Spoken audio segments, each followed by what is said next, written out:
Halo teman-teman penggiat PLTS. Ini kita ada beberapa unit inverter low frekuensi pakai new SPWM Atmega.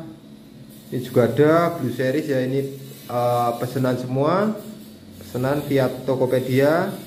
Nah di sini kita mau mereview salah satunya pesanan Mas atau Pak, ini Pak Deca dari Sumatera Barat. Ini ya, ada beberapa yang perlu kita uji. Ini Pak Dika. Jadi ini 4 unit ini pesanannya dalam 1 hari, cuma selisih beberapa menit.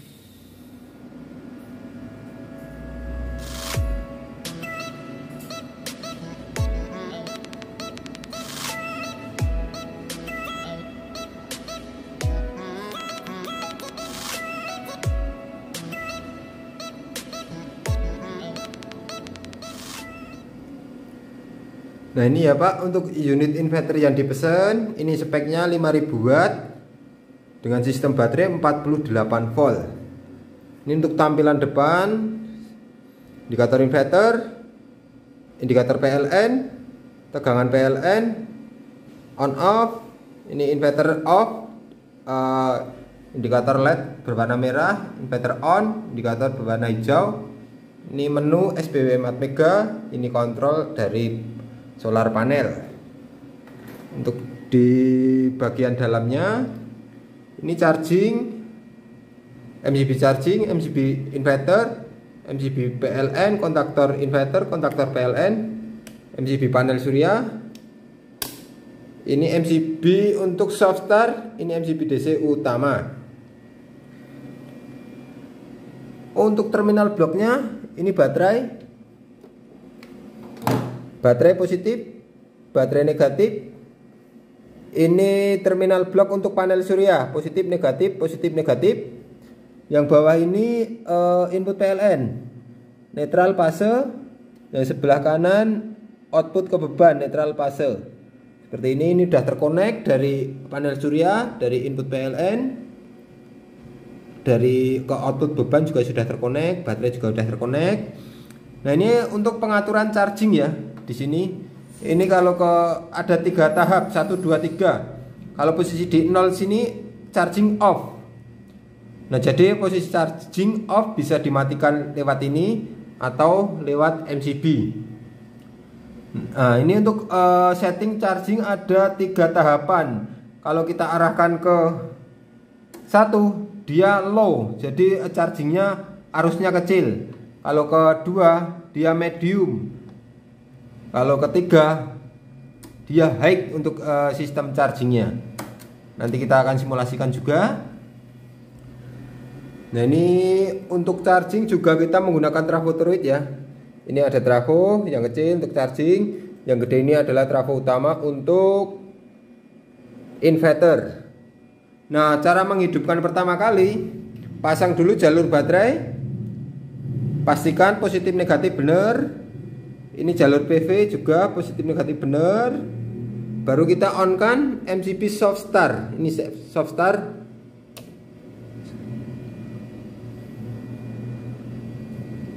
Nah kita tunggu beberapa detik ya, 5 detik. Baru kita aktifkan MCB yang utama. Oke. Selanjutnya kita off kan MCB soft start. Nah ini kita on kan untuk switch depan di sini. Ini monitor di Atmega seperti ini. Oke. Nah ini untuk menu ada beberapa ya. Ini kita jelaskan juga. Ini tegangan inverter. Ini prioritas di hybrid. Ini tegangan minimum inverter saat 200 volt, sistem akan off. Ini tegangan baterai 50,6 sekarang. Ini indikator baterai ya, masih full. Ini ATS perpindahannya. Jadi saat menyentuh tegangan 48 dia akan berpindah ke PLN. Saat menyentuh 48,7 dia berpindah ke inverter lagi. Ini watt output. Ini yang kerja adalah inverter. Nih, inverter. hidup, PLN padam. Ini tengah ini 0 ini adalah watt beban.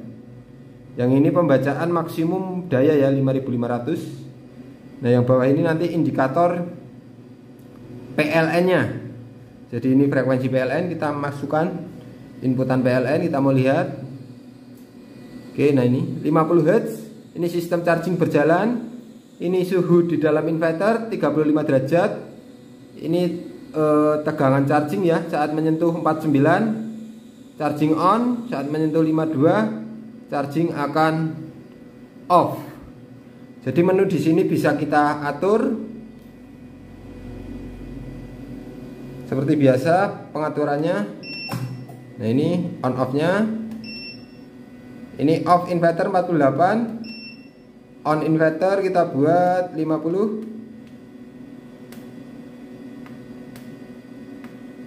Oke 50. EOD ini batasan bawah ya. Setelah menyentuh 48 dia berpindah ke PLN. Tapi saat PLN padam dia masih punya sisa sampai dengan tegangan EOD ini. Kita setting 45, bisa kita atur juga. Baru sistem akan off. Over DC ya, saat tegangan baterai mencapai 59 sistem akan off. Adjust voltase, jadi voltase untuk akurat tegangan baterai yang kita pakai. AC volt output, ini volt output standar di 220. Auto on, jadi ini timer ya 3 detik atau bisa kita off kan. Jadi saat menyentuh proteksi dia 3 detik baru akan on lagi. Idle fan ini adalah RPM kipas ya, posisi standby. Ini kita bisa naik turunkan sesuaikan dengan beban pemakaian. Ini buzzer ini on. Ini prioritas kita ada hybrid, ada inverter, ada UPS. Jadi kalau UPS seperti ini, dia yang kerja terus menerus adalah PLN.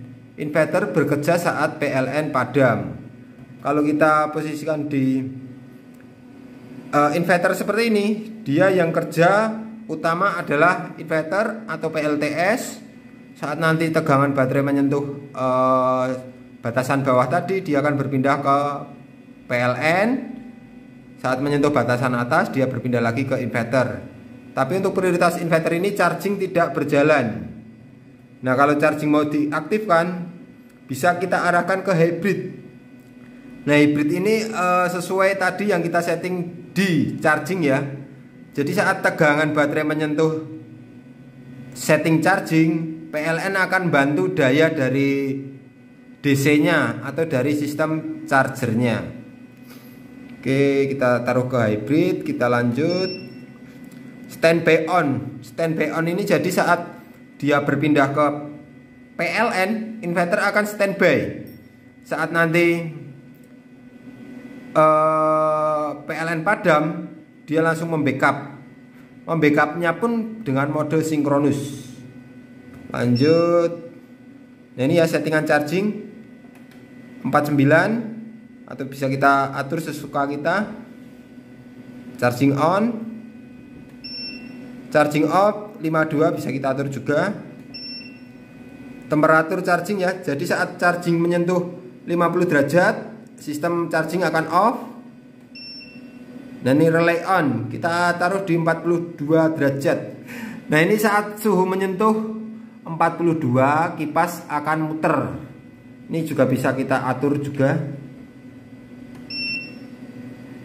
Nah, ini volt AC output ya. Untuk akurat output yang kita gunakan bisa kita naik turunkan. Ini udah kita setting di 225. Udah menunggu ke awal seperti ini, charging berjalan. Oke, sekarang kita mau simulasikan dulu untuk perpindahannya. Oke, dia udah berpindah ke inverter lagi. Bisa dilihat ini hybrid, tegangan baterai 50 volt.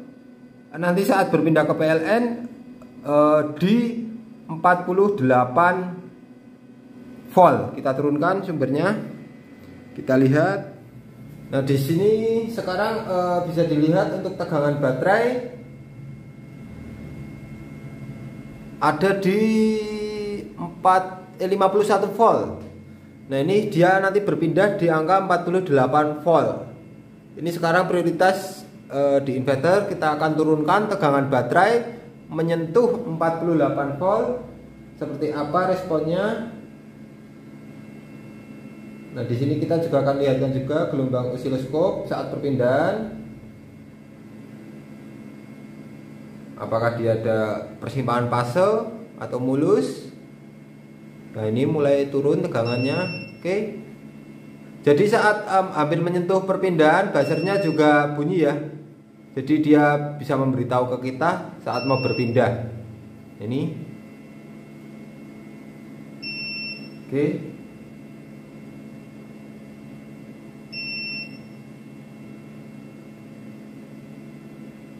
Oke, turun. Hop. Nah, ini ya. Dia langsung berpindah ke PLN ya melalui mode sinkron. Bisa dilihat tadi di gelombang osiloskop dia tidak terjadi persimpangan fase, tidak terjadi jeda, jadi sangat mulus. Ini kita akan simulasikan lagi. Tegangan baterai naik menyentuh atas atau di 50 volt. Dia nanti akan berpindah lagi ke inverter. Masih kita pantau juga untuk gelombang perpindahannya di osiloskop. Yuk 49 nih. Ya, sangat-sangat mulus dan istimewa ya. Jadi bisa dilihat di gelombang osiloskop dia masuknya itu benar-benar tanpa persimpangan, tanpa jeda, tanpa kedip, tetap nyatu gelombangnya. Ini untuk gelombang dari inverter, dia benar-benar mulus, istimewa. Sekarang kita mau lihat di apa ya? Di charging ya. Ini charging kita tadi taruh angka ini 48,9, off-nya di 52. Jadi saat tegangan baterai menyentuh 48,9, sistem charging akan on.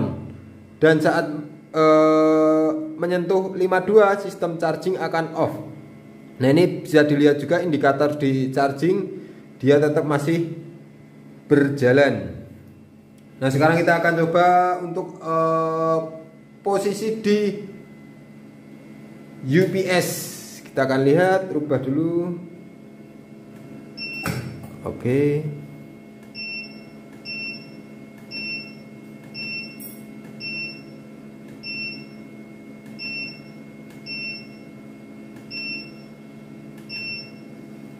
Hybrid, oke. Inverter.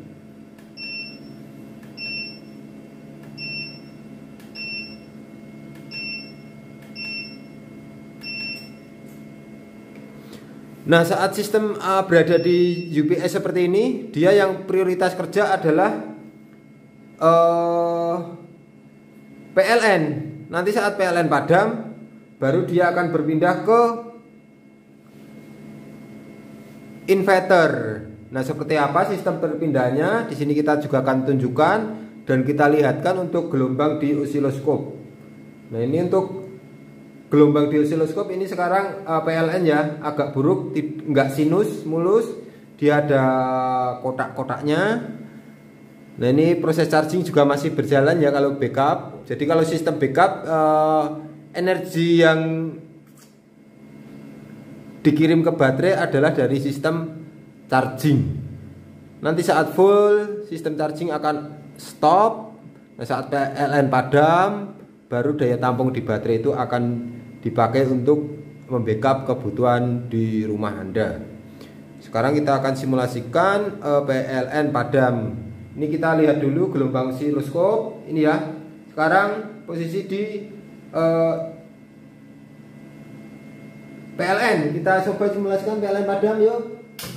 Nah, bisa dilihat ya tadi untuk gelombang di PLN pun saat berpindah ke osiloskop, iya dia emang ada jeda sedikit banget, tapi nggak ada persimpangan fase. Jadi sangat aman ya, walau sistem perpindahannya ini benar-benar cepat, nggak sampai 10 milisecond lah. Ini sangat cepat banget. Jadi peralatan elektronik nggak bakal restart, nggak bakal jeda, nggak bakal mengalami kerusakan karena gelombang sinusnya dia sudah sinkron. Kita simulasikan lagi saat PLN datang. Nah ini PLN datang ini ada proses ya, ada jeda. Nah udah masuk, bisa dilihat di gelombang osiloskop dia tetap sinkron, tetap ketemu, tetap mulus. Jadi saat PLN datang, masuknya itu sudah melalui sinkronus. Jadi sinkron, nggak ada kedip sama sekali di beban rumah Anda. Dan ini juga ada jeda ya. Jeda ini kita fungsikan saat jaringan PLN masih buruk, belum benar-benar stabil, tidak akan masuk ke sistem beban di rumah Anda. Nah nanti saat jaringan PLN sudah benar-benar bagus, tegangannya benar-benar stabil, baru dia melakukan sinkron dengan inverter, baru akan masuk ke beban rumah Anda. Kita coba lagi off-kan PLN.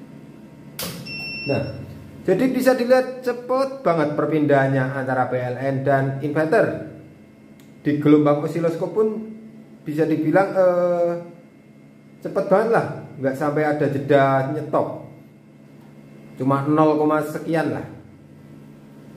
Oke, coba di on kan lagi untuk jalur PLN.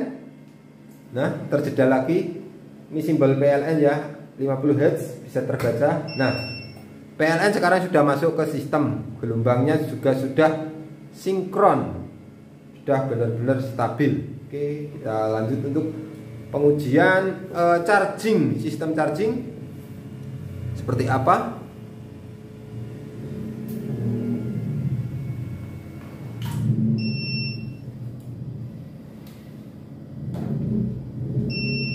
Oke, kita lihatkan dulu. Nah ini sudah aktif.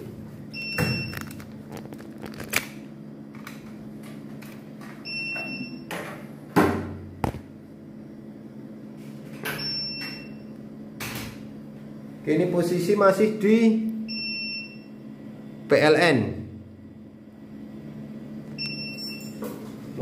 karena kita prioritaskan di UPS. Sekarang kita mau lihat chargingnya ini masih jalan enggak. Udah off ya untuk charging. Kita arahkan ke menu hybrid biar yang kerja tetap inverter dan PLN membantu proses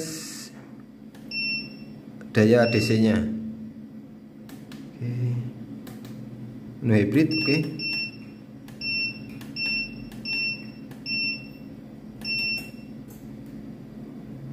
Nah ini charging berjalan. Kita mau lihatkan arus chargingnya seberapa. Ini masih off.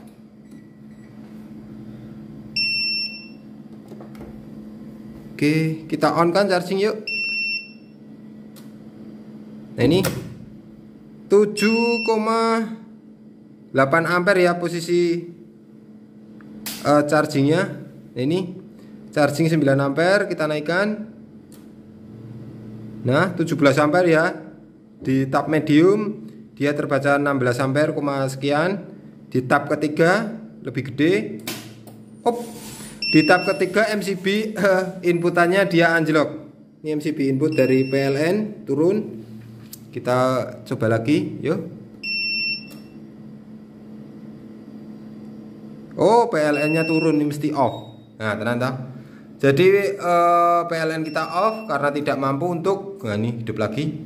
Dilihat lagi. 9 ampere, naikkan lagi yuk. 17 ampere. Yuk, 25 ampere lebih nih. Nah, 26 ampere wis turunkan, udah anjlok. 26 ampere ini dikalikan 50 volt di kisaran 1300-an watt ya. Jadi proses charging untuk tab ketiga atau tab yang paling tinggi. Seperti itu untuk sistem chargingnya. Bisa kita atur lewat sini. Daya yang mau dibantu untuk sistem charging. Sekarang kita mau lanjut untuk load beban. Nah ini untuk jalur panel surya kita aktifkan. Yang luar di off kan dulu pin untuk panel biar ngecharger di sini. Ini panel surya sekarang dia ada di 57 volt karena terbagi ini dengan MPPT sebelahnya. Kita off kan dulu MPPT sebelahnya. Oke, mulai naik. Ada di 280 watt. Hybrid, tekan baterai 49. Sistem charging berjalan. Kita aktifkan charging di tahap ke-1 ini. Jadi bantu charging. Kita load beban.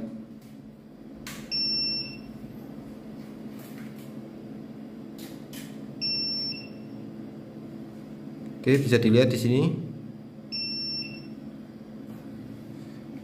Ini charging kita off kan dulu aja. Takutnya PLN anjlok. Jadi jalur PLN kita off. Ya terbaca ya di naik turun belum stabil untuk bebannya. 2000 berapa ini? Masih belum.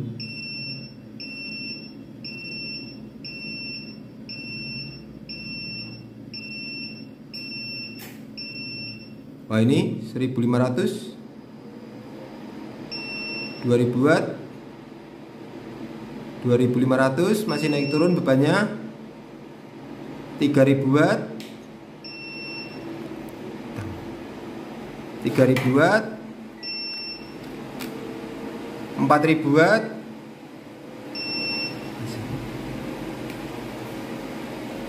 4600.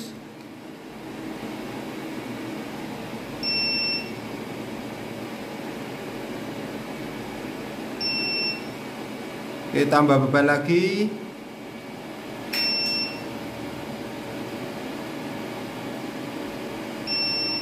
4900. Ini karena beban kita naik turun ya, jadi terbacanya juga naik turun.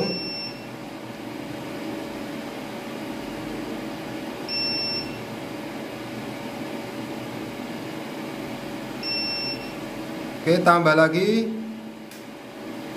Nah, ini 5000 watt. Tambah lagi. Off. Oke. Jadi dia over watt ya, ini ada tulisannya. Jadi saat melebihi watt di sini yang tertera ini 5500, sistem akan off. Di sini tadi juga terbaca over watt. Dan watt bebannya pemakaian tadi 5500 watt menyentuh angka maksimum, sistem akan off. Mungkin seperti itu dulu ya Pak untuk penjelasan dari kita. Kalau kita jelaskan panjang lebar nanti mungkin akan berjam-jam videonya. Tapi dasarannya sama, sistemnya seperti video-video saya yang sebelumnya. Untuk sistemnya dalamnya juga seperti ini, cukup mudah dipahamin. Ini bagian ATS-nya, bagian inverternya, ini terminal blok, input outputnya, seperti itu.